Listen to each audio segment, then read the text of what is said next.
Jiro here for Umber Games, bringing a review of The Witcher 2: Assassins of Kings, played on Xbox 360. So The Witcher and I have an awkward history. I attempted it 3 different times, years apart, to play the first Witcher game on PC.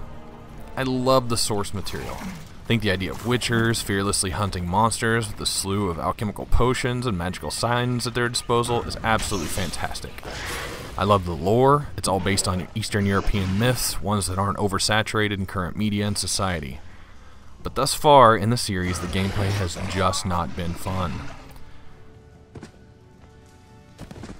With all the raving reviews from critics and friends about the recently released Witcher 3 Wild Hunt, I figured it was a good time for me to catch up on the series.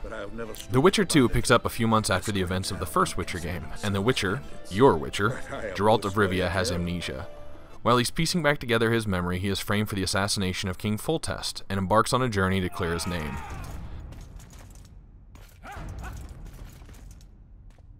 The game is divided into 3 chapters, each with their own city or camp level hub. There are a few side quests that can be obtained from the notice board near the ends, and talking to some of the NPCs. One of the great things about quests in the Witcher series is your freedom to choose. There's no morality meter to aim for being good or evil, but your choices often have resounding consequences. I really wish some of the options were clearer, as the game essentially branches into 2 entirely different chapters based on a 5-second time limit decision on whether or not you throw someone their weapon so he can defend himself. With openness also comes a greater possibility for glitches, though. Things like not opening a letter for a quest and completing the step to show it to someone, then going through the inventory later and reading the letter. It started that step of the quest over again. You can track your quest through your journal, but if you're on a quest and you obtain the new one, it's automatically going to make that your track quest, which also is just a tiny little minor frustration. I want to take a brief minute and talk about how to develop a mini-map for a game. First of all, always have a compass, or at least a point to the north. Secondly, give your player the ability to lock the minimap so that it doesn't spin with their view.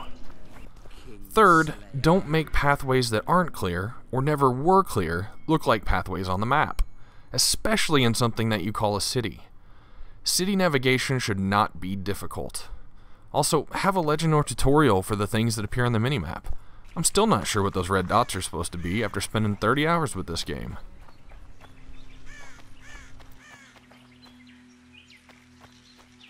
The Witcher 2 uses QuickTime events, or QTEs, in some of its cinematics and for the fist-fighting sections.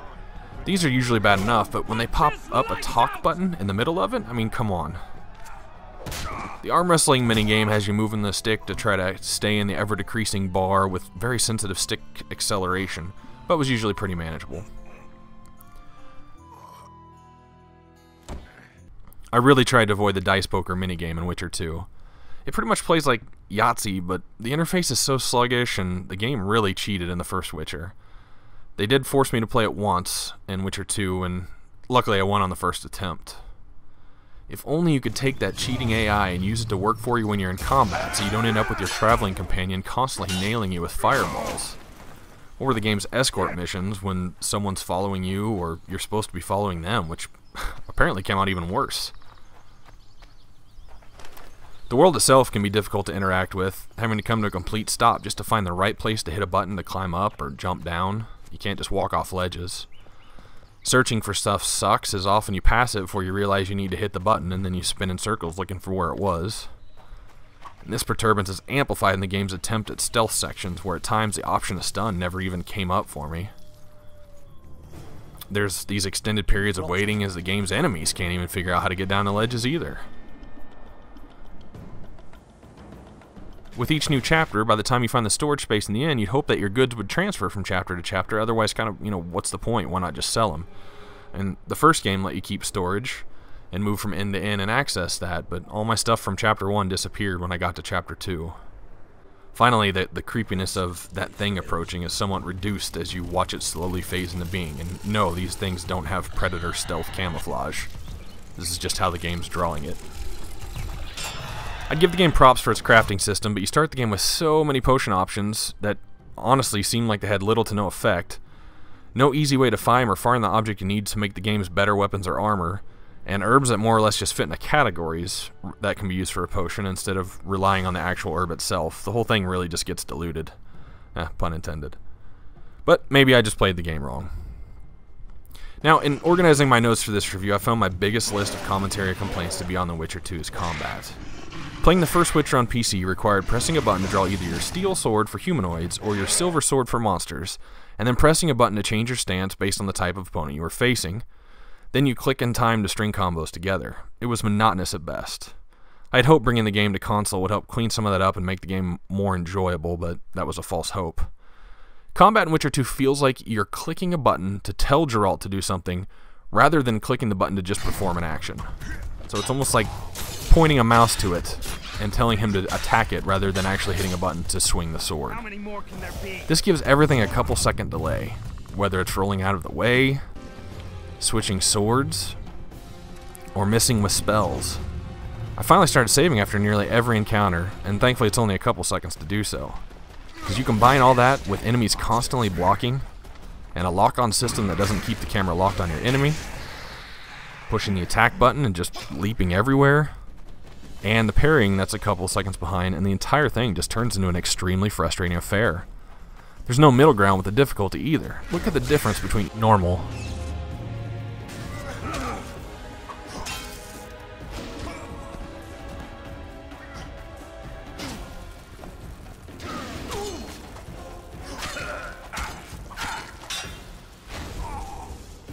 and easy. So you're a hired thug now. Congratulations. Should have surrendered when you could. You fight well, but you were bad boys. The muscles will never. I mean, when you're ambushed, there's just not a lot you can do. You can drink potions before a battle to up your stats, but once you're already in the battle, you're done.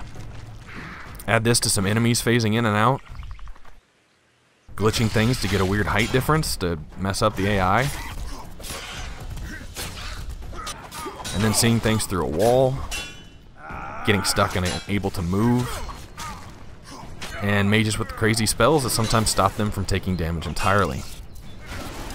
I'll admit, on the final boss of Chapter 1, I turned the game down to easy so I could at least start enjoying the story. As Geralt levels up, you can earn points to put into the skill trees. There are various paths you can go down for advanced abilities of a certain tree, or you can mix it up to get the things you want. I found the tree, honestly, to be pretty boring, with adding things like a 1% chance for an instant kill, or 5% increased damage with sign magic. I'd often just let the points build up and do them in bulk to hope to see a difference. Again, maybe I was just doing it wrong. When I began playing Witcher 2, I played straight from the disc, and had a lot of screen tearing, and the load times were slightly greater. Installing the game remedied a lot of this, and it ended up there's some pretty great looking scenes and environments to be found in this game. Geralt's hair moving like this in this particular console generation is also pretty impressive, except when it can't find the endpoints it's supposed to.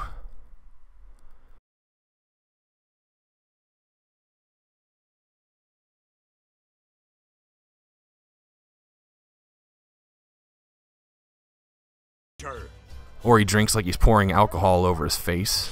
Or underneath an NPC's hair, you find he's really made of large polygons, like the logs are.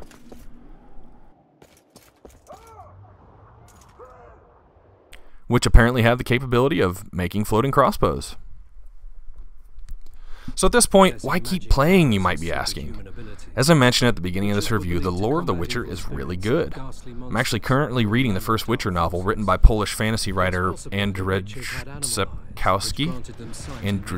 Here, I'll just put it on the screen so you can see it. I have non-existent Polish. They don't romanticize the monster that Geralt hunts. They have cool explanations for how a lot of them came into being, and they have nifty spells like artifact compression, where when they capture somebody, they just turn them into a little statue to move them around where they want to go. Regardless of what dialogue options you choose, Geralt always comes off as a very level-headed, smooth talker that shows no fear. I mean, it's fun being him. Just watch out if there's any youngsters around as you play the game, as it definitely earns its M rating through its choice of language and very graphic content.